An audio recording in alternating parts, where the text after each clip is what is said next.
but I don't know what made me make that decision.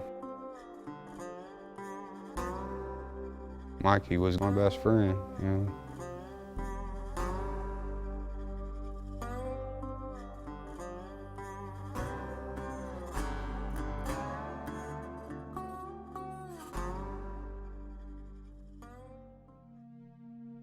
We seen each other at school, and then he said, you know, you wanna go squirrel hunting? I was like, yeah, I guess. He said, well, meet me down at the railroad tracks. I walked down the road that I lived on. It was probably about a mile walk where he was at. And next thing I know, he shoots at me. I didn't even see him, didn't even know they was, you know, there. And as I hit a rock area on the railroad tracks, and it flew up and hit me in the cheek. And he had another friend of ours with him, and you know, they was laughing. And because I mean, he'd done stuff like this to me before, but I never did engage in it with him. You know, I was like, you're crazy, Mike. You know, he was always trying to scare somebody, and I engaged it back with him. You know, I shot back at him, and I remember that's the first thing I heard him yell, "You drew first blood," you know, like on the Rambo movie. It was a big line in that movie, and I knew he was going to start shooting at me, so like I went down the other side of the railroad tracks, took off up through the woods, and I could hear him, you know, pew, pew, you know. I'm running through the woods, and I can hear the bullets flying by, and I get behind this big cottonwood tree. I'm down in a holler, and he'd managed to get around up on top of the holler. He was on the part of the golf course, actually, and I remember him shooting at that tree that I was standing behind, and then I stuck my gun out around the tree, and I remember looking up there and shooting, and I could see it hitting some tree limbs, and they was falling down, and then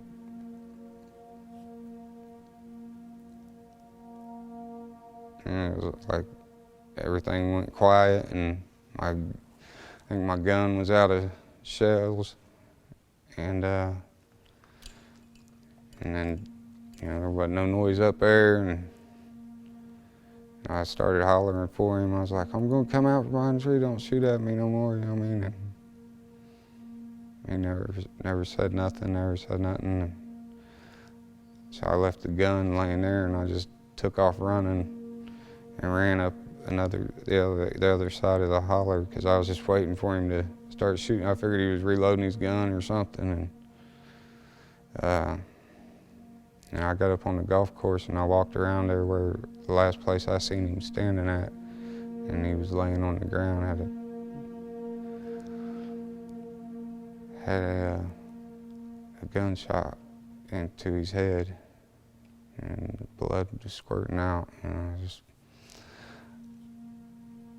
went over there and stuck my finger on it, tried to, you know, and talk to him. He never said nothing back to me or anything. I told him about some stuff I said that I'd done with this girl he was messing with. I said I was lying about that, you know.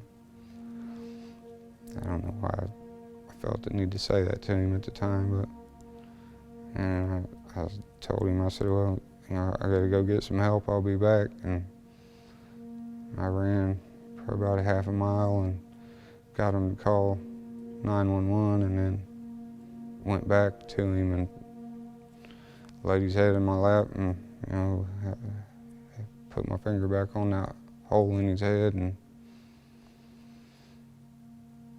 then the cops got there and the ambulance got there. They started asking me why I took his shoes off, and I was like, I didn't take his shoes off. I guess he was, you know, having convulsions or whatever. must have been why I ran and got help, because he never moved at all whenever I was sitting there with him. So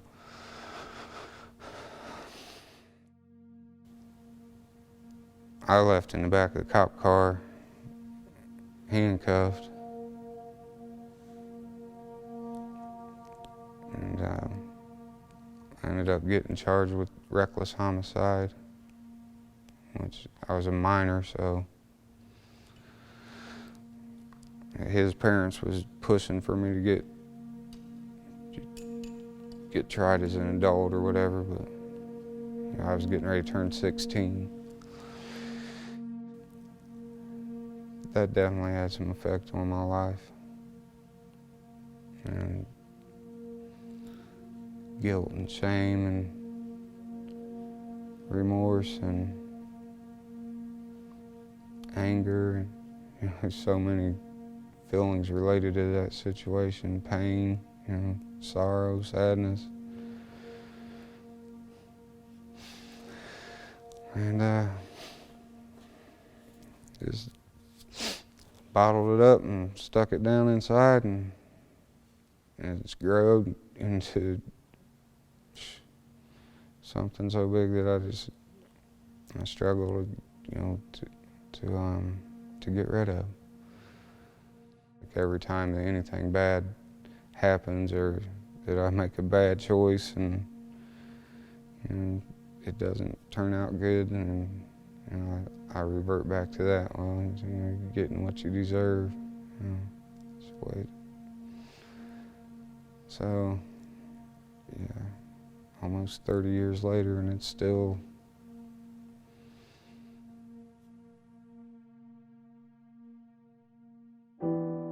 growing up. Pretty much, I think it was a normal upbringing. Had good parents. I went to Sunday school. I remember one time the preacher that was preaching, or the pastor, he was really helping everybody get into it, or maybe I was just getting into it a lot. I remember standing there, and then he told us just to get on our knees, right there or whatever, and he's like, the Holy Spirit has just entered the building.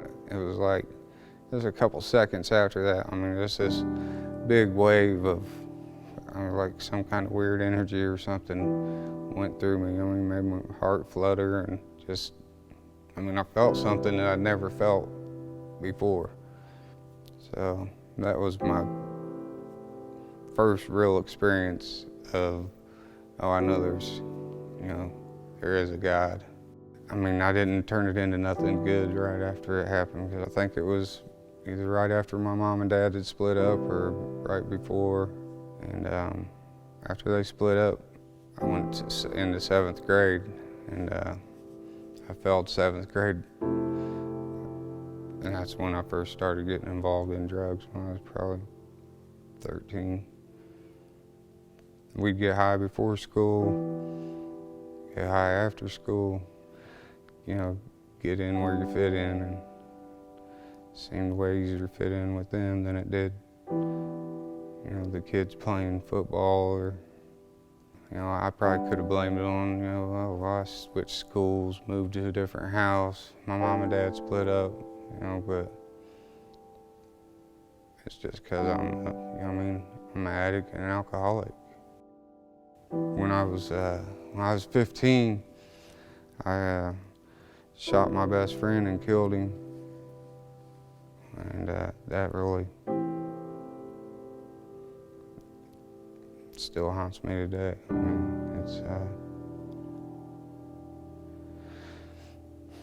That's part of the reason I'm doing this, because I don't know if it's going to help me to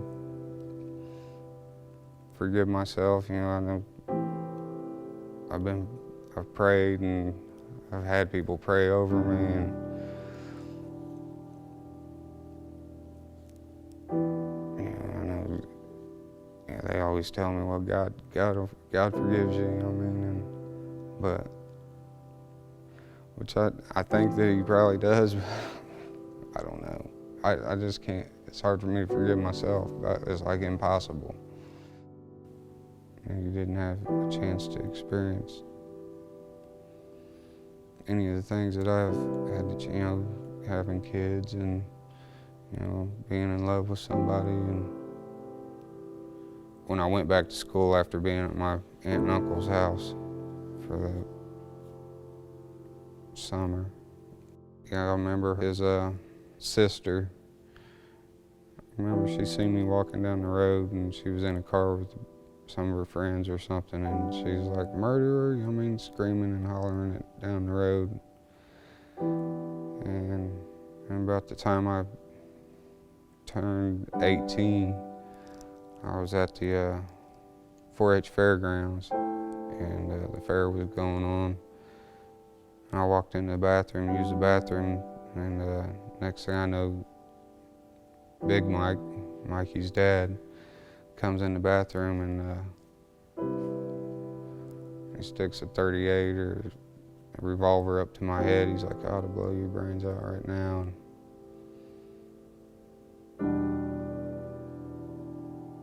And, you took my son away from me, which I'd hate to say what I would feel like or whatever if, something happened to one of my kids like that.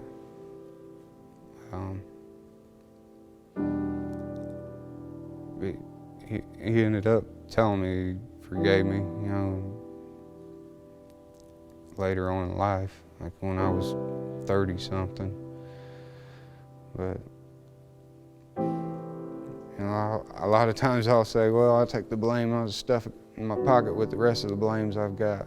And that blame and shame pretty much go hand in hand, seems like to me. About 8 months ago, I was here at the church, and there's a song that they was singing. They sang just a little bit of it, but it reminded me of being in church with my aunt and uncle and being in church whenever I was a young kid, and it was that feeling of God or the Holy Spirit again, like I was telling you about the first time. And I was like, man, I just need to go up here to the altar and, ask for forgiveness. And Pastor Joe and Stephanie prayed over me, and Becky, because we ended up going into another room, and I I told him everything in the world that I ever felt like I've done that was wrong, I feel like God's given me another chance to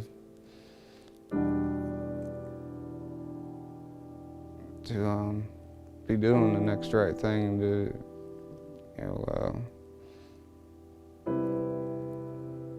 let Him run my life some instead of me running it all the time, because when I run it straight in the ground.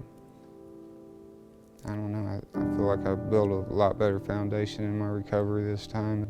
Another couple weeks would be 10 months. I can't believe it's rolling around to a year here before long. It feels totally obtainable. It's took me a long time to get to where I feel grateful to be alive.